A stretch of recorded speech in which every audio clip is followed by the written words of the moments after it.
Cissé. Mesdames, Messieurs les membres du conseil d'administration, Monsieur le conseiller technique, Madame l'inspectrice des affaires administratives et financières du ministère de l'énergie, du pétrole et des mines, Monsieur le directeur du portefeuille et des affaires juridiques de la SOMISEN, Monsieur le directeur administratif et financier de la SOMISEN, Monsieur le directeur des services géologiques de la SOMISEN, distingués hôtes, Mesdames, Messieurs, je voudrais tout d'abord rendre grâce à Dieu, le Tout-Puissant et le Maître des destins, adresser mes vifs remerciements à l'endroit de mes familles, puisque Monsieur le directeur général, moi j'ai 3 familles, ma famille biologique, ma famille politique et ma famille professionnelle, pour leur soutien indéfectible durant toutes les épreuves traversées et le long du chemin parcouru. Mesdames, Messieurs, le 2 mai 2024, le président de la République, son Excellence, Monsieur Bassirou Diomaye Diakhar Faye, m'a nommé directeur général de la Société des mines du Sénégal. Je lui témoigne toute ma gratitude pour sa confiance envers moi. Je mesure à sa juste valeur le poids de la responsabilité qui pèse sur mes épaules en tant que manager devant conduire les destinées de notre compagnie minière nationale. C'est aussi pour moi le lieu de décerner une mention particulière au Premier ministre Ousmane Sonko pour le combat qu'il a mené, le projet qu'il a défendu, ainsi que la vision qu'il a portée jusqu'à notre accession à la magistrature suprême. C'est également une joie immense qui m'anime de devoir travailler aux côtés du ministre de l'énergie, du pétrole et des mines, M. Birame Souleye Diop, dont la compétence, la probité et la détermination illumineront certainement le secteur minier. J'en profite pour rendre un vibrant hommage à nos martyrs, blessés, prisonniers et exilés politiques, puisque j'en fais partie, à tous les combattants de la liberté et de la démocratie. Mesdames et Messieurs, le sous-sol sénégalais regorge en son sein d'importantes ressources minières. Il s'agit d'immenses potentialités en substances minérales qui offrent des niches importantes de richesse, de création de richesse, d'emplois, d'infrastructures viables et d'un développement économique endogène et durable. Des métaux précieux tels que l'or et le platine, en passant par les minéraux lourds que sont le zircon, l'ilménite, le rutile, les minéraux stratégiques comme l'uranium, le lithium, le manganèse ou la bauxite, les métaux de base que sont le cuivre, le nickel, le plomb, le chrome et la baryonite. Sans oublier le fer, les calcaires, les phosphates de chaux et d'alumine, jusqu'aux matériaux de construction tels que le basalte, les grès et les sables dunaires, les pierres ornementales que sont le marbre et les granitoïdes, ou encore les argiles céramiques ou industrielles et les sables siliceux pour l'industrie de la verrerie. Pour valoriser ces substances, l'État du Sénégal a mis en orbite un cadre juridique incitatif qui a permis d'attirer de gros investisseurs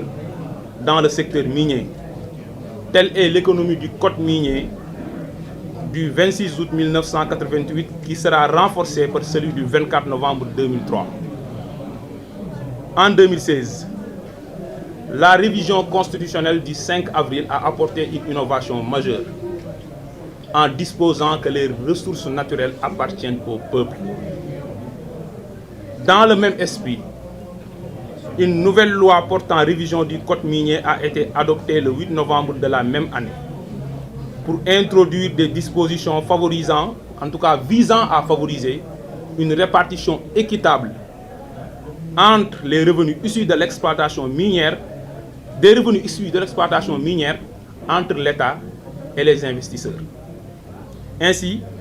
au terme de l'article 12 de la dite loi, en son alinéa 1er, l'État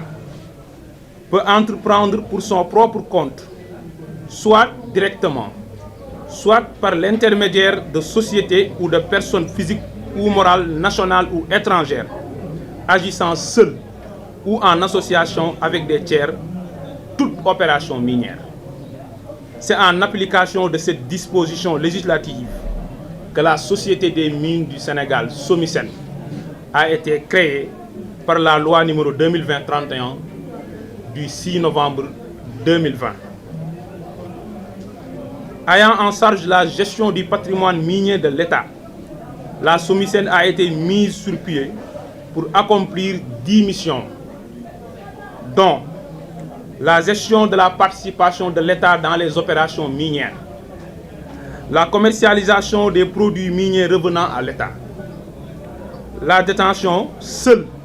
ou en association de titres miniers aux fins de recherche et d'exploitation,